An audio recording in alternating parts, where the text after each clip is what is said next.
Southern Africa is one of the richest regions in the world when it comes to critical and strategic minerals. Countries like the Democratic Republic of the Congo and Zambia hold a massive share of global reserve. Together, they account for 70% of world's cobalt, 12% of its copper, and large deposits of lithium, nickel, manganese, graphite, chromium, and rare earth minerals. This abundance has drawn intense global attention, especially from China and United States.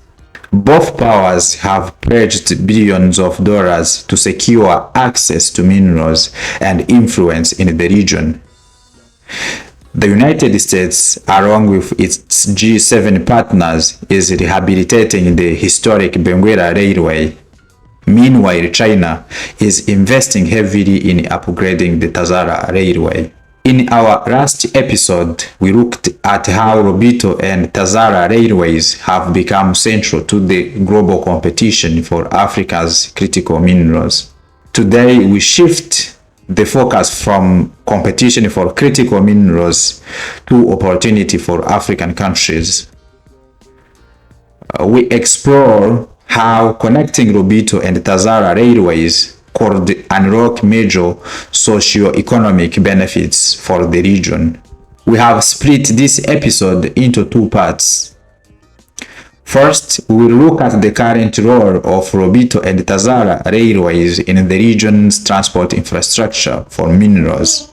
Then we will examine why linking them is both necessary and achievable for the great socio-economic benefits for the Central and Southern African countries.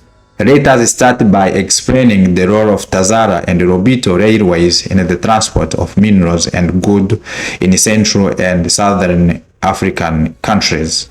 TAZARA Railway runs freights and passenger trains between Dar es Salaam in Tanzania and New Kapiri in Zambia. It moves less than 500,000 tons of minerals and other goods per year. This is well below its 1978 peak of 1.2 million tons per year. However, a $1 billion investment from China is expected to significantly boost performance. The Benguela Railway currently carries copper and cobalt from the Democratic Republic of the Congo and Zambia. Today, it transports less than 1 million tons per year. This is far below its 1973 peak of 3.3 million tons per year. The Lobito Atlantic Railway Company, which won a 30-year concession, plans to raise the capacity to 5 million tons annually.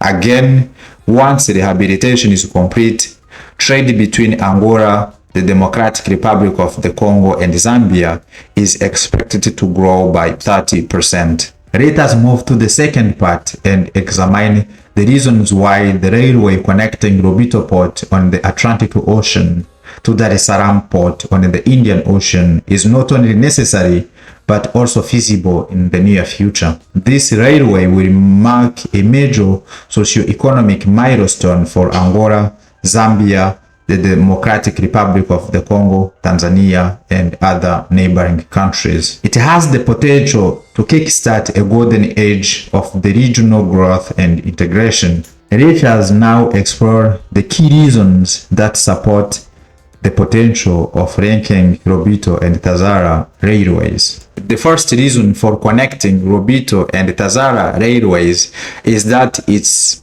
connection is cost effective. The Lobito-TAZARA railways connection is technically feasible after the completion of the 800-kilometer Lobito-Zambia railway by 2029. The Lobito-Zambia railway will connect Ruacano in Angola to Chingora in Zambia, Copperbelt region.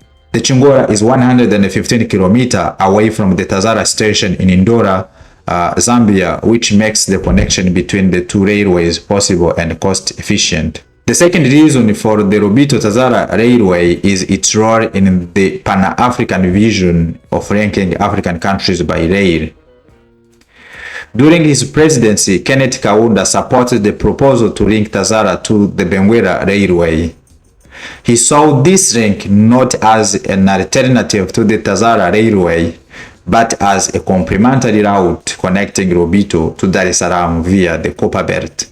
This railway aligns with the African Union's integrated high-speed railway network and would also strengthen the African Continental Free Trade Area. The third reason is that connecting Lobito to Dar es Salaam will probably represent a new golden spike similar to what happened in the United States in 1809 when the first transcontinental railroad connecting the Central Pacific Railroad to the Union Pacific Railroad was built. Therefore, by linking Lobito and TAZARA, there is the potential to revolutionize transportation and significantly contribute to the socio-economic development by empowering growth of mining, agriculture, and manufacturing sector in southern and central African countries.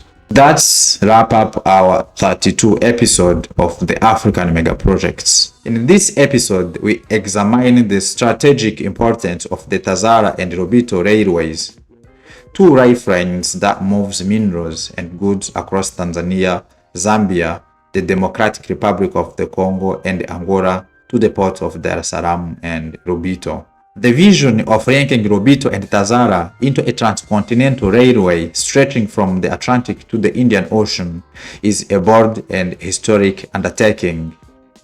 If realized, it will unlock immense socio-economic potential for the Central and Southern Africa while strengthening partnership far beyond the continent. Thank you for staying with us through this episode.